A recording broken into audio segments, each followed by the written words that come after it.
Hey there, it's Gary Parrish. Welcome back to the CBS Sports Eye on College Basketball podcast, where we sometimes discuss camel fighting, dodo birds, and leaky black. Matt Norlander is here with me. If you're watching on YouTube, smash the like button like you're Brandon Davies. You have consent. And if you haven't yet subscribed to the CBS Sports College Basketball YouTube channel, do that while you're here. Okay, let's get into it. Deadleg and I are in separate hotels, but we're both in North Augusta for Peach Jam. Technically, we go to North Augusta for Peach Jam, but now we're back in Augusta. A completely different state. We were in South Carolina 20 minutes ago.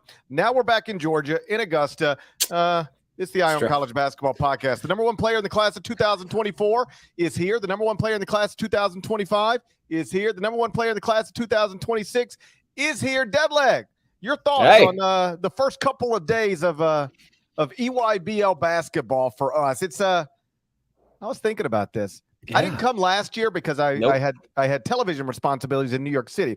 Couldn't make it. But I'm back here for the first time in 2 years, and I've been coming here for, I don't know if it's 20, but it's about 20 years. It's nice to be back. That's what I'm saying. It's good to be back.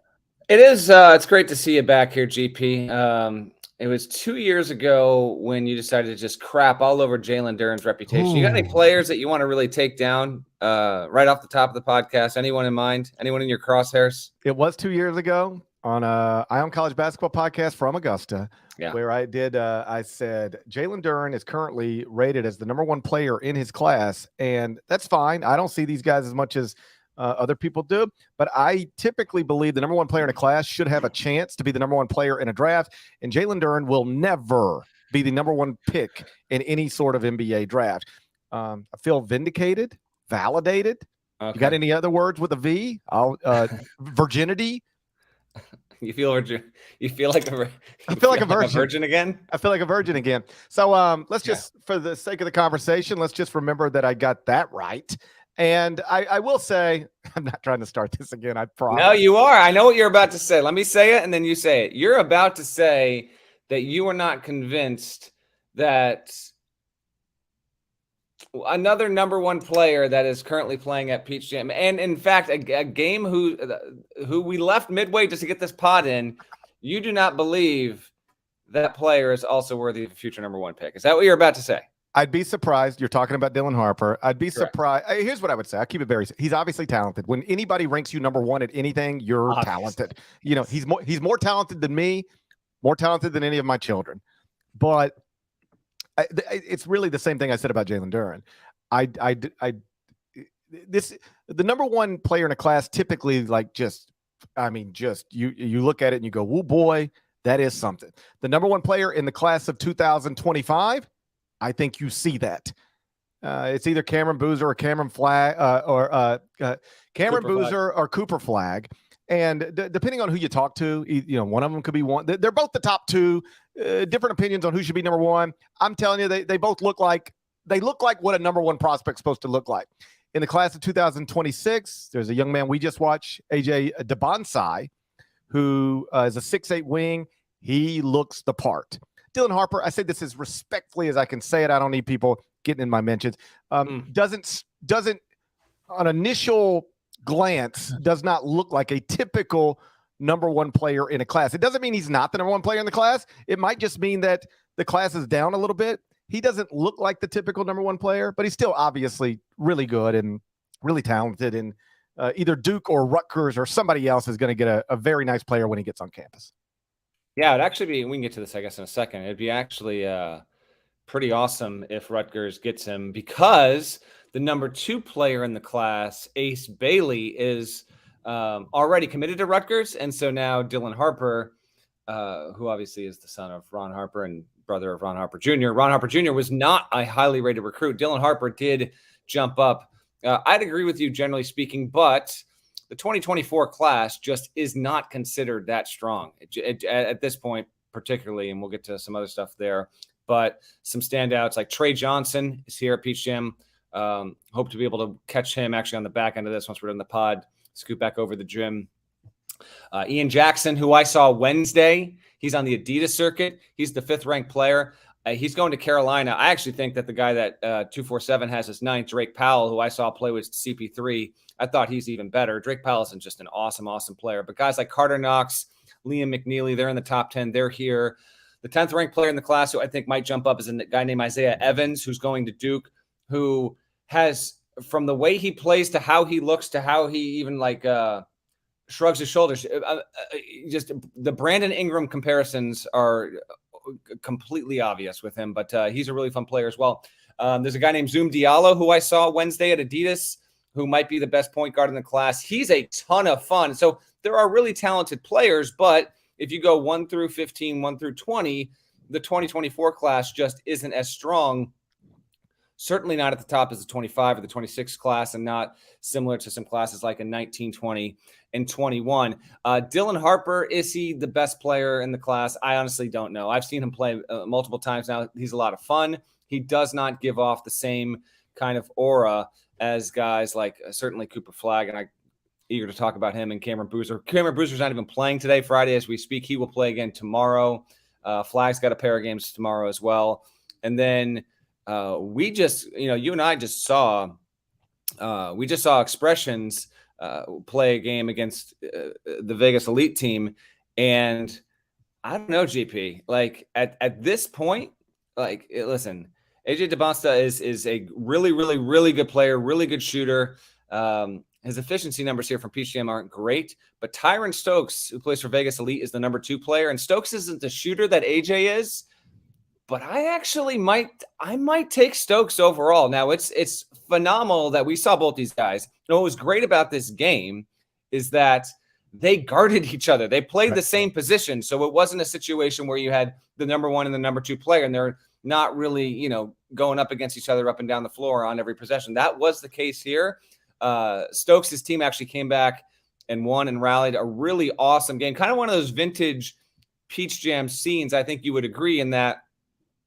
Well, first of all, you had LeBron James, who was coaching earlier in the day. GP didn't quite get to the gym in time for that because he was doing his Memphis radio show, or his show, I should say. But Bryce James was there. LeBron was coaching him. So the gym was packed from that. And then you had Cooper Flagg and his Maine team play. They won again. And then LeBron stayed for that game, then stayed to watch the 2 biggest stars of 2026. Carmelo Anthony dipped in. As we left, Brad Beal was there. So it's, listen, and I'm going to have a story that goes up over the weekend about where the value of a recruit is in 2023. And that's an interesting conversation. But separate from all of that, this event, grassroots basketball, it feels as healthy as it has ever been. When you were able to have these immense stars. I mean, Chris Paul is coaching his CP3 team yet again. That's a wonderful, wonderful thing. And the energy in the main gym at Peach Jam today was pretty awesome, GP. And the talent moving forward is certainly something. Now, AJ, there's some buzz about whether or not will he ultimately. Now, he's going to be a sophomore. A reminder, he's about to step into a sophomore in high school. But in asking a couple of guys earlier in the day, there is just lingering curiosity if he might ultimately have the G League ignite in his future at college.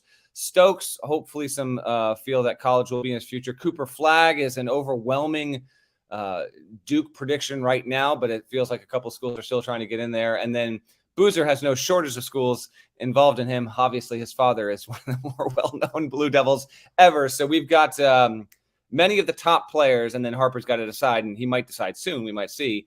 They are headed to college, and some really intriguing talent across the board, GP. Okay, so a lot of stuff here. Let's try to keep it in some sort of order. Sure. First, on the scene, tremendous. I mean, the lower level is packed.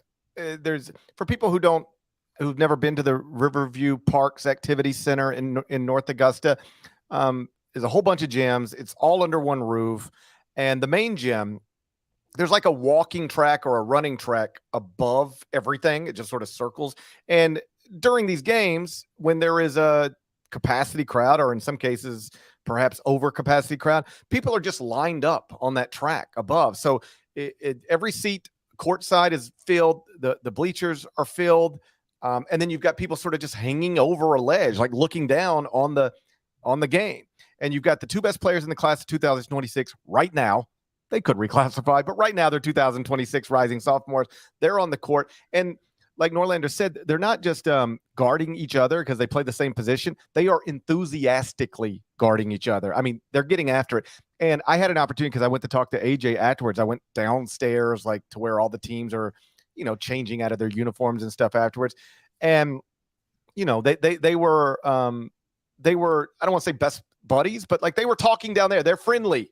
They played against each other a whole bunch, AJ told me, and will continue to do so. And it doesn't seem to be a heated rivalry as much as it's two guys who respect each other, who like each other, who are both vying for the number one spot in that class. You got LeBron James sitting courtside. You've got Carmelo Anthony under the basket. Like you mentioned, Brad Beal popped into the gym at one point. From coaches' perspective, there's Tom Izzo, there's Tony Bennett, there's Nate Oates. Some of the biggest, Dan Hurley, Bobby Hurley, some of the biggest coaches in the sport are courtside for it. It was just a tremendous scene. When I was first getting into this business, AAU basketball had a really bad reputation for a lot of reasons. But I will tell you, when you come to Peach Jam, and I can't speak for everything, but I do think Nike has done a tremendous job with the EYBL of they have created something that matters to these young people. Like winning Peach Jam matters to these young people. I can remember going to events many, many years ago. I've been doing these events for, at this point, more than 20 years. And I can remember where it felt like everybody was just trying to get theirs. Winning was secondary at best. At Peach Jam, like, these teams want to win. They're running sets. They're playing hard. They're guarding. It is not the stereotypical AAU thing that people used to talk about.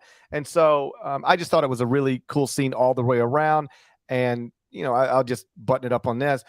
To have LeBron James, arguably the greatest basketball player this world has ever seen, first coaching.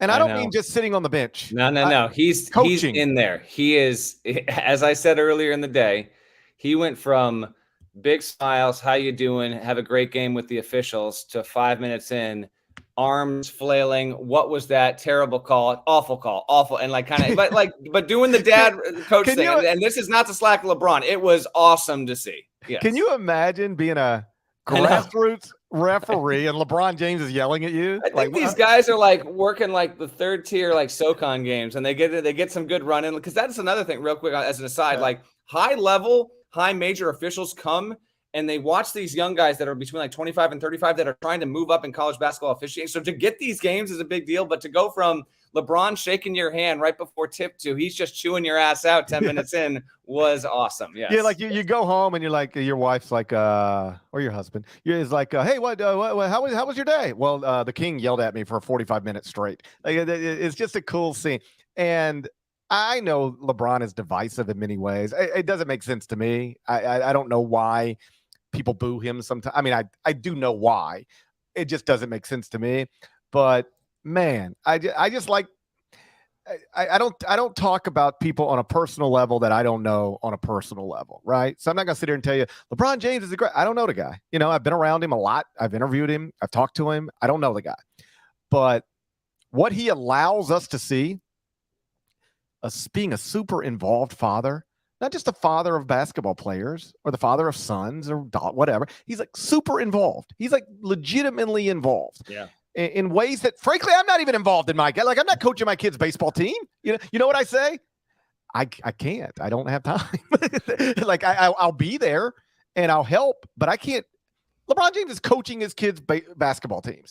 So I just think it's fabulous. And not only is it fabulous for LeBron, fabulous for his children, it's got to be super cool for every kid in that gym. What sport did you play growing up? Well, I was a man of many different, but yeah, to your exact point, I played Little League Baseball. Okay. I did basketball. Let's focus on baseball, because that's something you and I both play. Imagine you and I are playing in a tournament and you look in the crowd and there is Greg Maddux, King Griffey Jr., and Frank Thomas.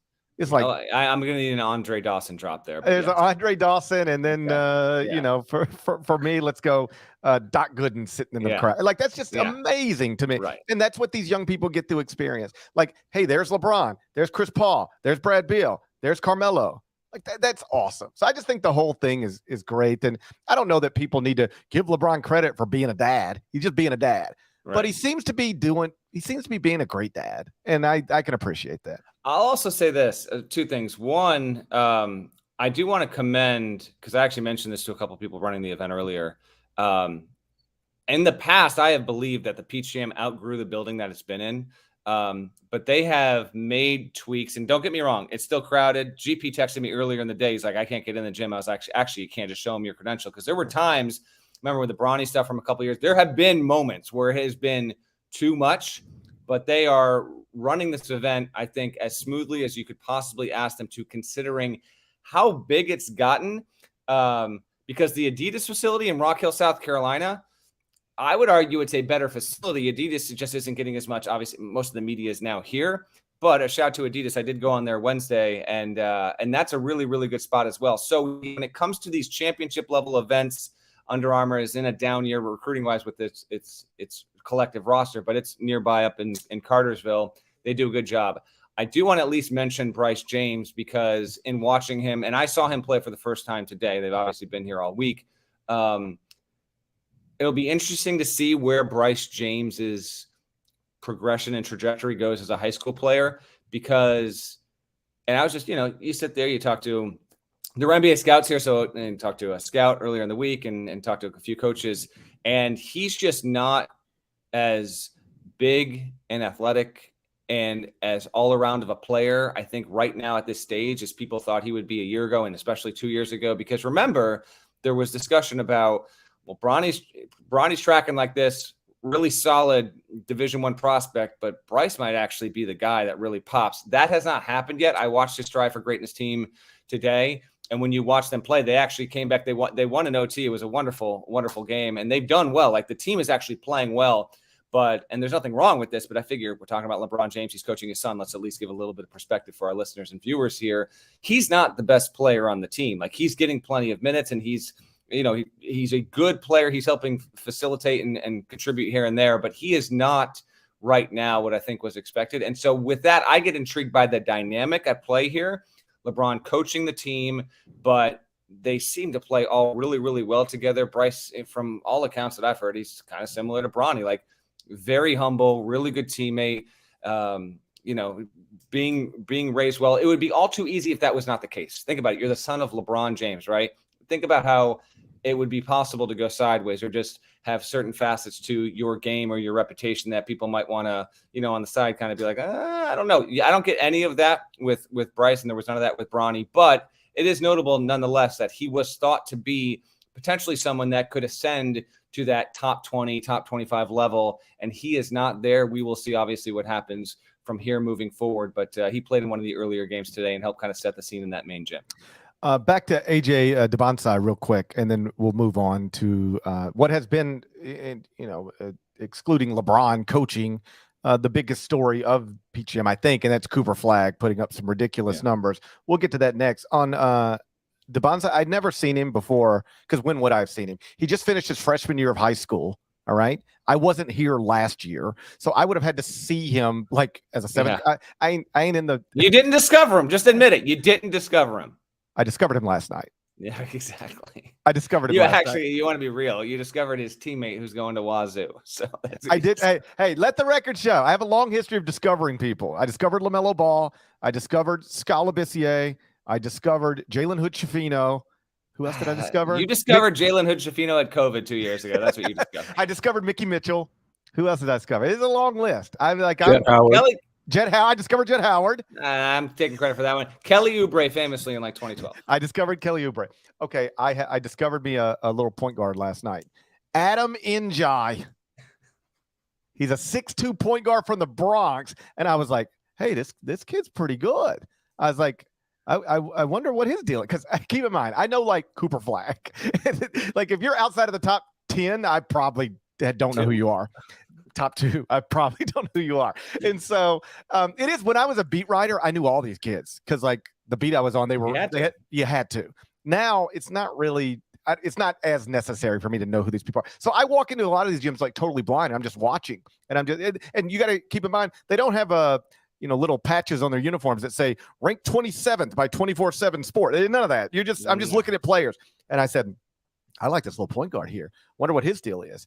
And then I clicked, I Googled him, and it was like, 3-star prospect. Damn it. I fell in love with a 3-star. I knew I was going to slip up. And he was missing some PT in the second half of that tight game this afternoon, just so we're clear. Which might be the reason it slipped away. It might be the reason it slipped away a little bit. But he's a 6'2" point guard from the Bronx going to Washington State. I'm going to need to know how you get from the Bronx to Washington State. That's the next thing I'm going to work on. Like, how does that happen? Maybe that's my next story. How do you go from the Bronx to Washington State?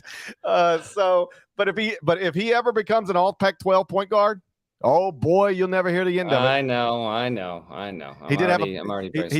He came back in with about 2:30 to go in this game we watched this afternoon. I said, I had grabbed Norlander. I said, all right, here it goes. This is where it slips away for Vegas. And he made a bad shot that resulted in he made a bad drive that resulted in a turnover. It wasn't the best moment, but I liked him. I liked what I saw. Funny, like I was watching the game, and I'm like, who is this number one? I bet you this guy here, I bet you he's a top 100 guy too. So I find out his name, look him up. He's like ranked 13th in the class of 2025. Yeah. I said, I've got an eye for talent. Back to AJ Dybantsa, number one player, class of 2026. Just finished his freshman year of high school. He is leading Peach Jam in scoring. And hold on. By the way, it looks like he could start for any team in America tomorrow. Okay, like college basketball team. So we're clear. I'm talking again.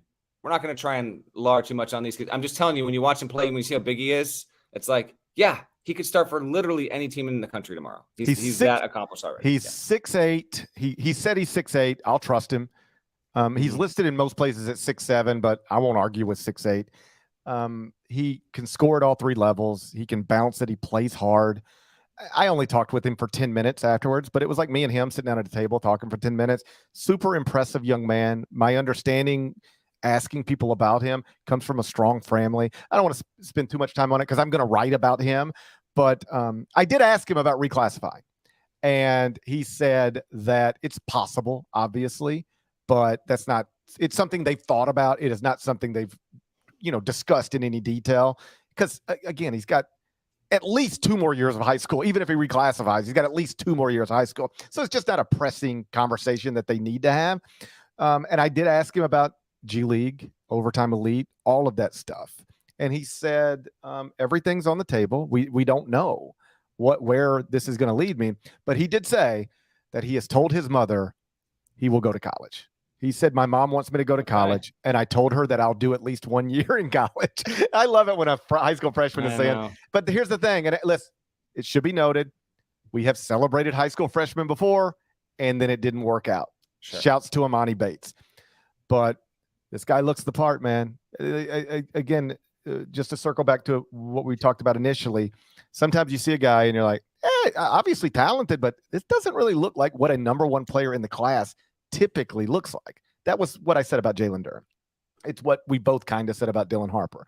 AJ Dybantsa looks like what the number one player in a class is supposed to look like. He is a fabulous prospect, and I talked to 5 different people about him today, and everything I heard was super, super positive. Strong family foundation, incredible work ethic. Type of kid who gets up 1,000 makes a day, not 1,000 shots, 1,000 makes. He said during pandemic, he's working out 3 times a day. He actually, with a smile, said, I don't know if I was supposed to, but I was. And that's when I got better. So I couldn't have been more impressed with him. And I know you were a fan of what you saw as well. I was. Him, and you riffed on him. I'll riff on Stokes real quick again. We'll kind of go young to old, I guess, here, because Stokes, again, another player in the class of 2026. He's listed at 6'7". I think was it you who asked me? Someone, maybe it was a coach asked me, but someone asked me, how tall do you think he is? I was like, he looks about like 6'5", 6'6", but really well built, tremendous passer, good defender. Shot needs to come along. Has been offered by the likes of Alabama, Xavier, Texas A&M, Louisville. Again, number 2 player in the class, so he's going to garner plenty of interest from most relevant power programs that think they've got a shot. He is based out of California, again, plays with Vegas Elite, and I was super impressed with him as well. And given their ages, you will hear more about these players in the years to come.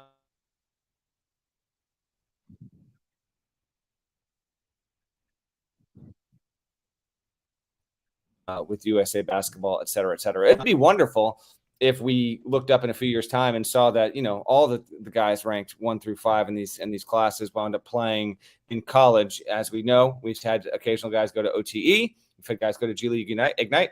By all means, more power to you. But in this particular time, and I'll kind of quasi-tease what I'm writing about here, but in talking to college coaches in the past, week or so, as I've been prepping to write the column I'm going to write, recruiting when it comes to the guys ranked in the top 5, the top 10, the top 15, if they're not leaving to go to play OTE or G League Ignite, there's not really, that much mystery about what they can do once they get to your roster. These are players that mostly are good enough to be true impact players, if not outright program changers. And I do think there's a difference in that.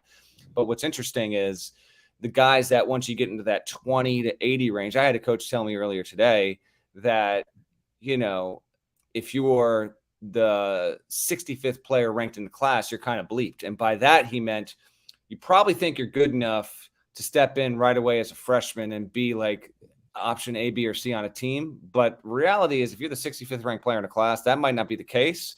And do those guys have the patience to go into year 2 and maybe a year 3 to develop, or will they wind up getting frustrated after a year, bolting and transferring? It's made for a very intriguing recruiting environment for those guys who are low-end 5 stars and pretty much all 4 stars across the board. I'll have more on that over the weekend at cbssports.com. I love Stokes and I loved AJ. But that being said, I think we should get to 2 guys who are just incredible players and have become the main attractions in Cooper Flagg and Cameron Boozer. Cooper Flagg and Cameron Boozer are the top 2 players in the class of 2025 for now. Reasonable people could put them in either order. We'll get into that next. First, a word from our partners. You gonna start the engine sometime soon, Erica?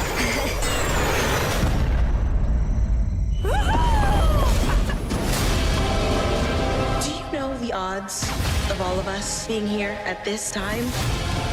It's improbable, yet here we are, together.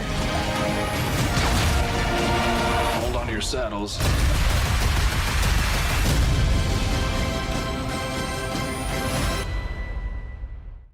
So, Bev, that Cooper Flagg, Cameron Boozer, top 2 players in the class of 2025. At 24/7 Sports, Cameron Boozer is number 1. Cooper Flagg is number 2. But the story at Peach Jam has been Cooper Flagg, because on Thursday, he put up a performance that one coach told you is the best Peach Jam performance he's ever seen. I've asked a bunch of coaches about these 2 players and just a bunch of people who have seen them both more than I have, frankly. And what sort of the consensus I heard, it's not a consensus, I shouldn't frame it that way, but one thing I heard from multiple people is, if you're trying to win a game today, take Cooper Flagg. If you're betting on what these guys will be in 5 years, give me Cameron Boozer. What do you make of that? Interesting. That could potentially be the case, because right now I would take Cooper Flagg between the 2. They played each other on Wednesday. I was not here. I was in Rock Hill, South Carolina at Adidas when that happened. Flagg and Maine United beat the Knight Riders, who Cameron Boozer plays with, and that was actually Jet Howard, among others, program as well. And then I watched both of them play on Thursday, and Cooper Flagg was outrageous. What was interesting was when I watched the game and it came through and his line was obscene, it was like, I'm riffing off the top of my head, but it was like, 36 points, like, 18 rebounds, 11 blocks. And like, you got it? You got the numbers? I've got it here somewhere. 38 points, 16 rebounds, 12 blocks, 6 assists. Insane. And by the way, the 12th block was basically the game clincher, and he kind of came over weak side and got it. He was outrageous. And another thing, we've come to this event for over a decade at this point, to see a team that's not just playing, but is prominently evolved, and it's just Maine across the chest, and it's 5 white dudes out there for the most part.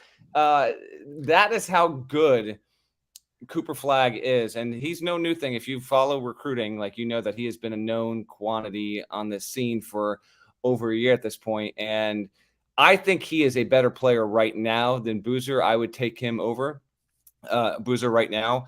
Boozer's also still 15. He does not turn 16 for like another week and a half or something like that. Right. Which I Cooper Flagg is basically a year older than Cameron Boozer.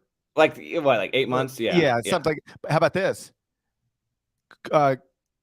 Cameron Boozer is younger than AJ Dybantsa, even though he's in 25 as opposed to 26. AJ's already 16 years old. He turned 16 in January. So Cameron Boozer, number one player in the class of 2025, is actually younger than the number one player in the class of 2026, which is among the reasons a lot of people think AJ will reclassify at some point.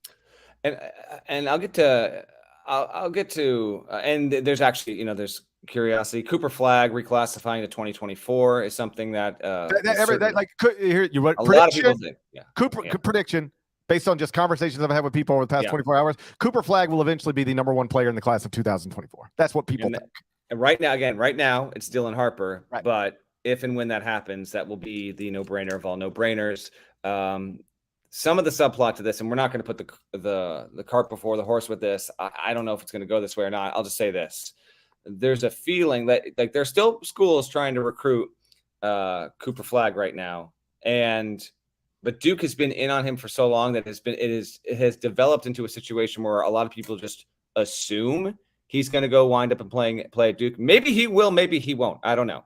But if that does happen, considering how these guys play, if Cameron Boozer and his brother wind up also playing at the same school their father did, which isn't a huge leap in logic, Flagg and Boozer then being in different classes might be the best thing for both them and for Duke. We'll see if it winds up even going that way. Go ahead. What people have told me is that other schools do not want Cooper Flagg to reclassify. They want him in the same class as Boozer. Of course, because then it's like, hey, Duke, take whichever one you want, and we'll take and we'll fight over the other one. Because I don't want to say nobody. Most people don't seem to think they are. Most people think they're both one and done players, and most people don't think they want to play together because they're at least they're not the same player, but they list it as the same position. So in a perfect world, if you're John Shire, Cooper Flagg reclasses to 2025. No, 20 or 24. Reclasses to 24. And then you get him. Boozer stays in 25. Flagg's out the door, one and done. Now you bring Boozer in right behind him. That's the perfect world for Duke. Agreed. And Cooper, by the way, hails from a town. Spoke with his mother earlier today. Hope to talk with him and her a bit more on Saturday before I bounce back out and head back home. He's from a town called Newport, Maine, just a tiny town on a lake in the middle of Maine, and it is a fascinating thing that this just completely dominant high school prospect is from the middle of nowhere in Maine, and he's got smarts, wits, confidence, great touch, really good ability. At times, it absolutely feels like he is carrying his team. He also plays with one of his brothers as well. So both the Flaggs and the Boozers. It's pretty intriguing. And Maine's they've done well for themselves. They've played well. They're playing in the 16s because reminder, it's Maine. There is no 17s. Like you come to a thing like this and you got the CP3, they got the 17U, they got the 16U, they got the 15U. Team Takeover, same thing. Pro Skills, same thing. The family often, same thing. Maine United does not have a 17U team. Now, right. Cooper Flagg should be playing on a 17s group, but he can't because it literally does not exist. And so with that, some of his domination is he's that much better than his age group that it is extremely hard to stop him. And trust me, the teams are trying as best they can. It's hard for me to come away being more impressed with Cooper Flagg than I already was. GP Boozer is also really, really good, but I just wanted to harp on what I mentioned before, and then you brought in the age difference in the classes with AJ. He's still not even 16. Right. And so I did talk with Carlos briefly on Thursday, and it's awesome to see how these families are like, this is such a big stage to play on at that age, and yet he handles it really, really well. And the list of schools chasing Cameron Boozer right now is obviously a mile long. And that, yes, and does include North Carolina. It will be interesting to see where we go from here. But in a good 2025 class, and it is a good 25 class, those two understandably are ahead of everyone else because of their skill size. I mean, Cameron Boozer is built like no other 15-year-old I've ever seen in my life in terms of his muscle development, his size, his athleticism. He's just huge, man. Like he looks physically like he's already in college. Dude won't turn 16 until later in July.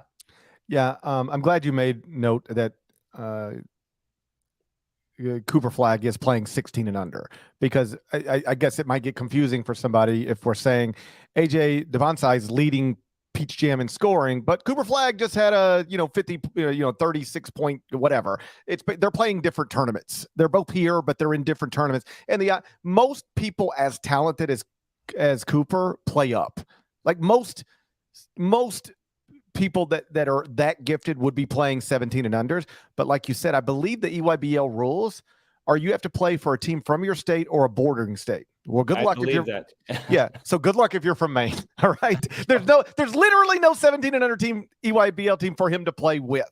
Now you could argue that instead of making this Maine team 17 and 16 and under, they should have made it 17 and under and just played everybody up. But whatever. Yeah, I mean, I guess, but that there's a situation where that gets kind of brutal for a lot of it's a little bit like the Marvin. You remember the Marvin Bagley team? They just created a team for Marvin Bagley, and Bagley was awesome. The team stunk because it was like Marvin Bagley and a bunch of Division III players, or not even. It was like Marvin Bagley and a bunch of guys. Whereas we're watching expressions, and it's like the number 1 player in the class and the number 15 player in another class and the number 80 player in another class. How about this? Before you came over, there was a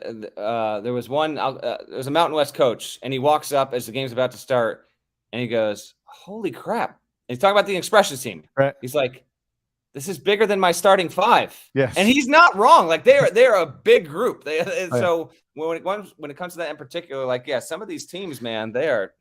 So it's probably proper to keep that main team at 16 and under, given most of the players are 16 and under. But like Cooper Flagg he could play on any team at any age group. He is phenomenal. We had a question in the chat.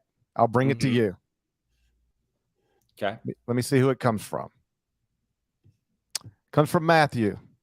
He says, "Is Cooper Flagg the greatest thing to ever come out of the state of Maine?" And I don't want you to have to answer that without context. So while you were talking earlier, I have Googled things that were invented in Maine. And you tell me if Cooper Flagg is better or worse than these things. Let's go. Okay. A machine gun. Cooper Flagg is better. I would prefer Cooper Flagg over a machine gun. I would prefer Cooper Flagg, yes. I would rather have our country flooded with Cooper Flaggs and no machine guns. I agree. Do you know how much safer our country would be if we just had, instead of having millions of machine guns, we had millions of Cooper Flaggs? Or just flags. Flag or over just gun. flags. Easily. Boom. Yeah, okay. Got it. Okay. Next.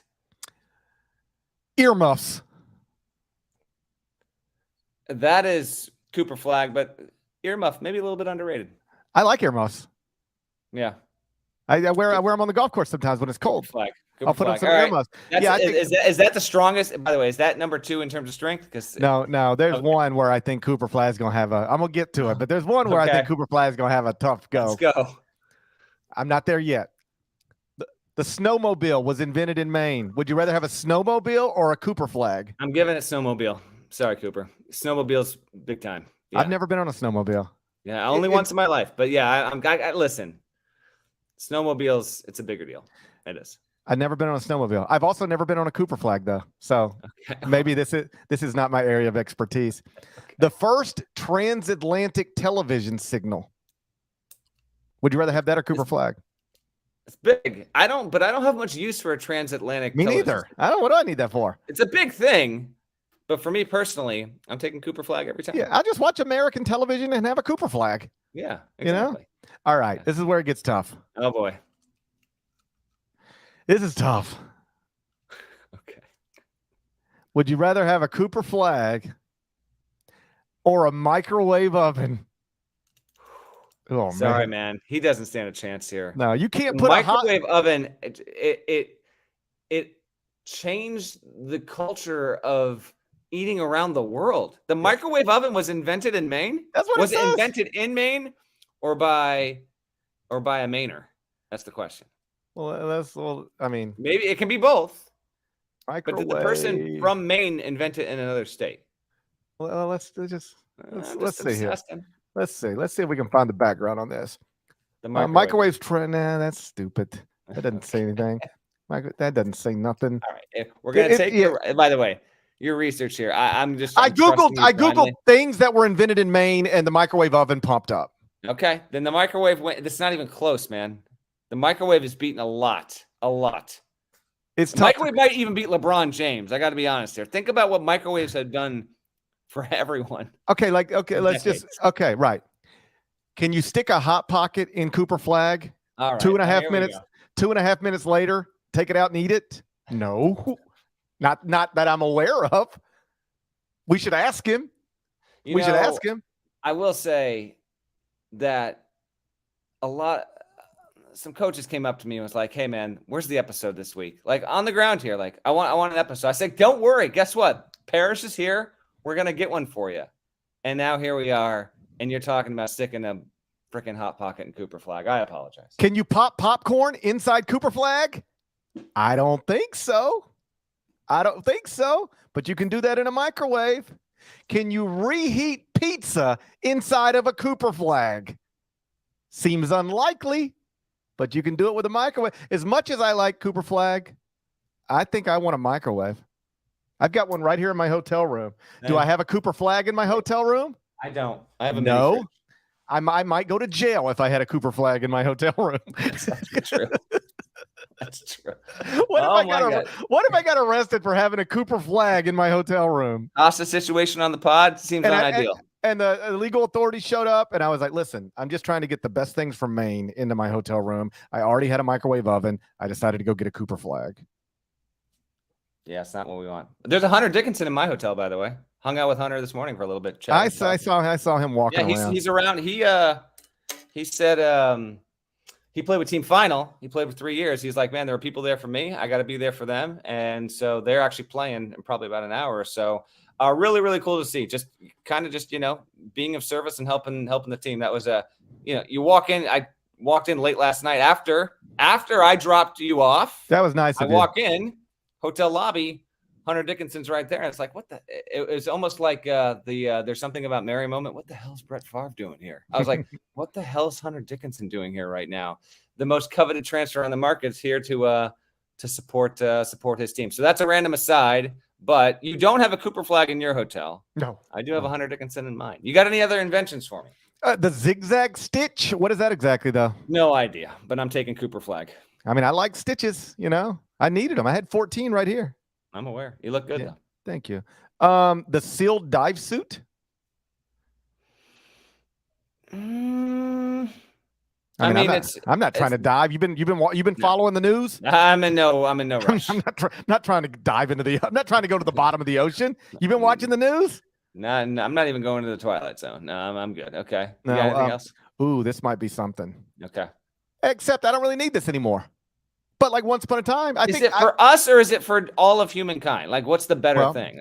I think at one point in time, if you'd asked people, would you rather have a Cooper Flagg or this thing? You'd say, give me that thing. But now I don't know that we need this thing that much. So give me a Cooper Flagg, the steam-powered automobile.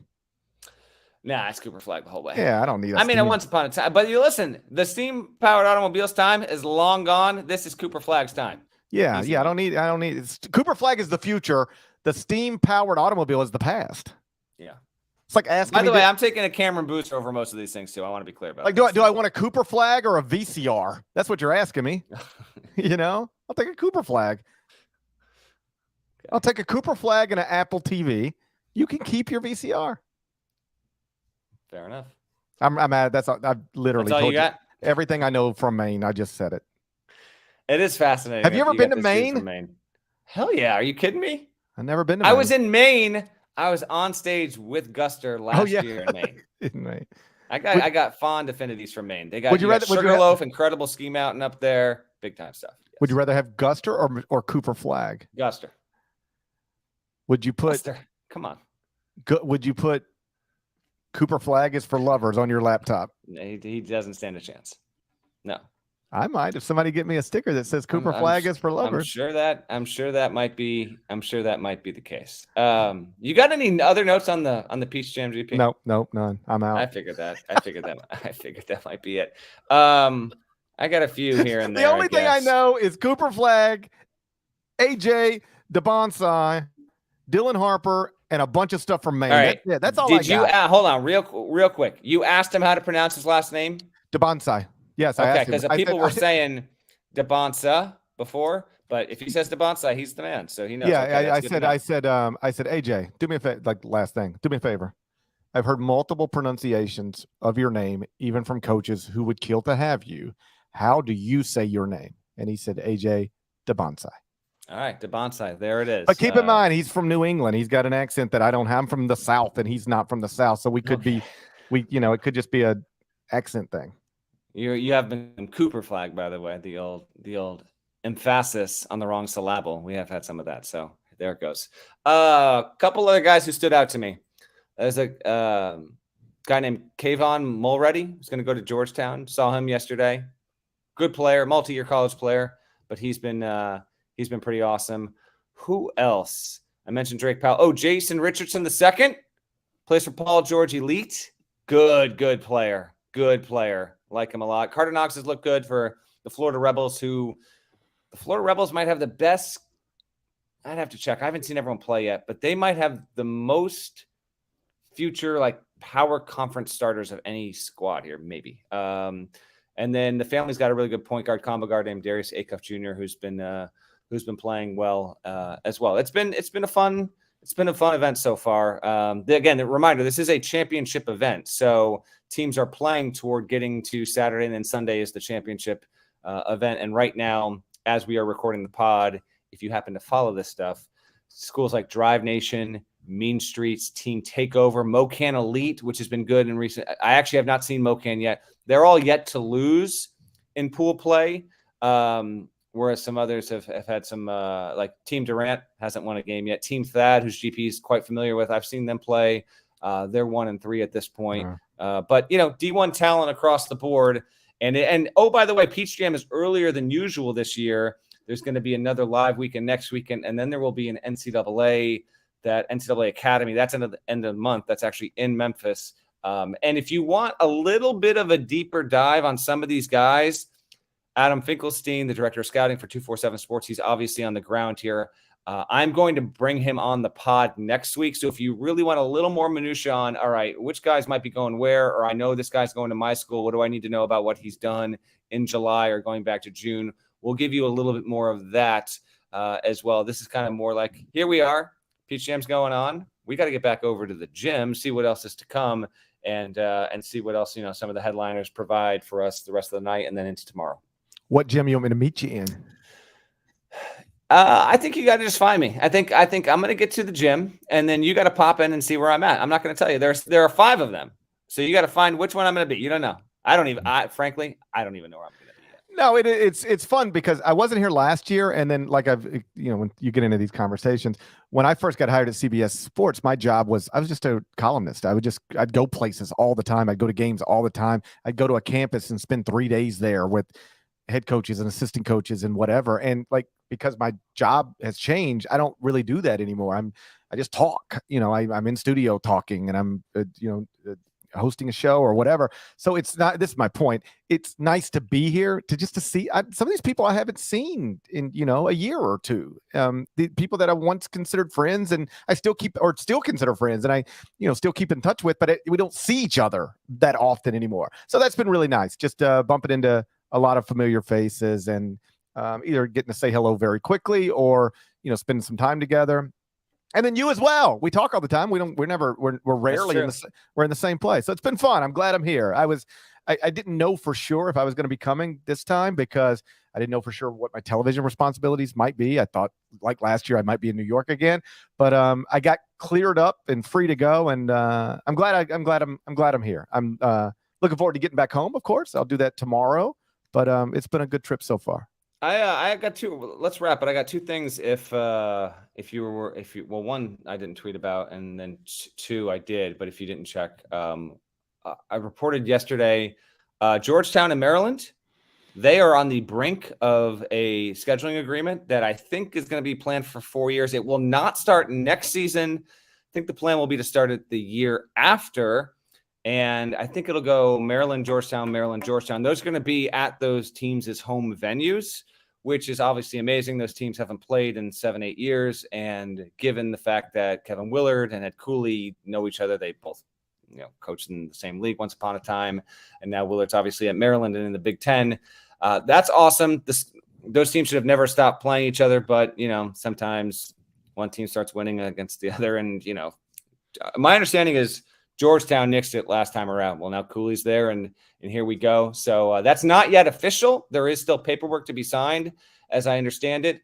But that should be something that's done every single year. They are non-conference rivals in the same geographic region and both big-time programs. Let's get it going. That's really inspiring to see. And then I did catch up with John Shire a little bit, and he just indicated to me that, this whole he's going to play Arizona at home this year, and then they're going to go to Arizona next year.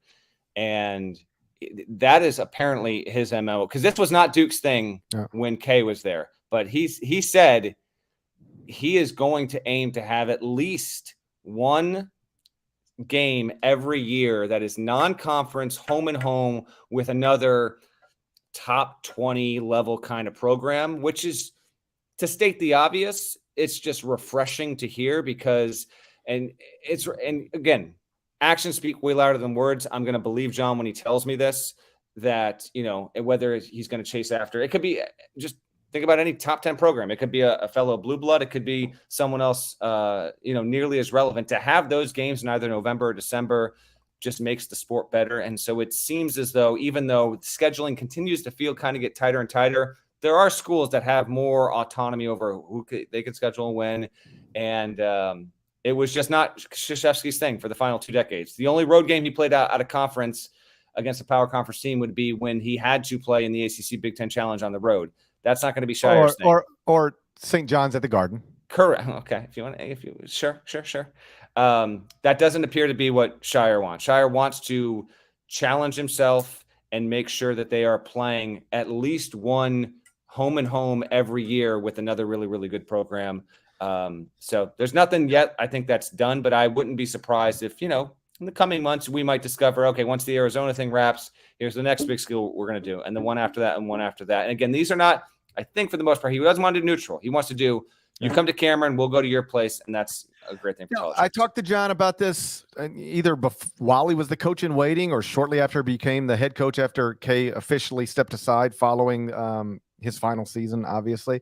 And we were just talking through it, and I was like, listen, I don't run a college basketball program, so your priorities might be different than mine, but I'm just telling you, it means something when the Duke Blue Devils go to somebody's campus, and college basketball games in real home road environments is superior to college basketball games in neutral court environments. It doesn't mean that we won't get an amazing Maui game here or there, or an amazing Garden game here or there, or an amazing Pentagon game here or there, something out in Vegas, but especially Duke, but also Kentucky, North Carolina, Kansas, those types of programs, you go on somebody else's campus, that is a massive deal, and it's great for the sport. And John seemed, and I always appreciate this with people, particularly smart people, where they go, hey, I think I know what I want, but I'd be interested in talking to other people about it. They're accepting ideas and thoughts and listening to other people's opinions. And I got the impression from that conversation, the same impression you got, which is he understands the value of taking the Blue Devils to other campuses and bringing other big brands to Cameron Indoor. That's the other cool thing. It'll be cool for Arizona players to play inside Cameron Indoor. They'll watch games for the rest of their life and say, oh yeah, I played there back in 2023 or whatever. So he seemed to understand the importance of this, and it's not just something he said I might do or I'd like to do. He did it. and my guess is he's going to continue to do it. And I think it's great for Duke, and broadly speaking, great for college basketball. Yep, agreed, and hopefully we get more good scheduling news coming down the pike here. Let's wrap. But Nick in the chat actually asked, are we doing the Anonymous Coaches Series again this year? I'm pretty sure our bosses are expecting us to do it, so that is on the table. Should we include in that only a subset where we only ask head coaches, are you going to allow a player on your roster to wear number 69? I feel like something fun and irreverent might be fun. Or what would the return be? Well, and we will, we will grant anonymity in exchange for honesty, and we will start our series probably with, what would you rather have, Cooper Flagg or a microwave? I'm good with that. That's the start. That's the first question. We asked 100 college coaches from all levels of the sport, would they rather have a Cooper Flagg or a microwave? Knowing coaches, Cooper Flagg would probably come out about 75%. Exactly. They'd be like, you know what? I'll figure out another way to reheat my stuff. Yeah. Give me stay at the start. Yeah, let me know 2 weeks in how that's going. Yeah. It's all fun and games until you need something to eat real quick. That's right. Cooper Flagg can't help you with that. He cannot. They're selling. The reason Hot Pockets was in my head, they sell them down in the hotel, the lobby of my hotel. Should I go buy one? I think you go buy one and you cook one to really put it to Cooper Flagg. I think I put it in my bag, put it in my pocket. Oh, okay, and bring it and test it on Cooper Flagg. And then I just say, I just walk up, as politely as I could, and I go, hey, Cooper, Gary Parrish, CBS Sports. Who are you? Yeah, who are you? I'm like, I'm the backup time to shine guy. What are you talking about? Like when Adam Shine goes. What are we even talking about here? When Adam Shine goes on vacation, I'm your guy. What are you talking about, Cooper Flagg? And then I pull the Hot Pocket out of my pocket and I go, quick, what can you do with this? And if he can't, then he's gonna say, hold on, come here. He's gonna put you right in the paint. He's gonna dunk it right over you. You think he would dunk a Hot Pocket on me? Yeah, I think he might. Yeah, well, I'd rather have something that could cook it for me. Okay. Great. Cooper Flagg can dunk a Hot Pocket, but can he cook it? I don't know. I'm leaning towards microwave. Much respect as I have for Cooper Flagg, I'm leaning towards microwave as the greatest thing to ever come out of Maine. But we'll see. We can revisit this. We can. I can't wait to revisit this. Shouts to Devin Downey. Shouts to Chester, South Carolina. Shouts to Huck and Larnell. Thank you guys once again for watching, listening to Eye on College Basketball Podcast. If you're not subscribed yet, please go do that. Apple, Spotify. Subscribe, rate, review. There's more of us than there are of them. Including Cooper Flagg, one of us or one of them. What do you think? I'm not going to speculate on a 16-year-old. I'm not going to speculate on a 16-year-old right now. However, I don't need to speculate on this. With enthusiasm. Yeah. With vivacity, Jerome Tang found me yesterday. He is one of us. I'm not that. You quote Norlander. Sometimes they'll aggregate stuff we say. Jerome, he is proudly. Jerome Tang's like he. Okay, I'm just saying. I think it might be a rallying cry. Emaw is out, and this is now in at the K-State program. I'm just telling you. I told him I was going to shout him out on the pod. If Jerome Tang jumps up on the scores table after beating Kansas and says, "There's more of us than there are of them," it's over with. That's it. It's over with. It's done. It's over. That happens. Oh my gosh! But if anybody aggregates this, turns it into a headline. Kansas State coach Jerome Tang says he's one of us. Like that's Norlander said that. I got nothing to do with it. I'm not trying to get into any controversies of this sort. All right. But there is more of us than there are of them. Rate, subscribe, review. I'm going to the gym. Blah, blah, blah. We'll talk to you again real soon. Till then, take care.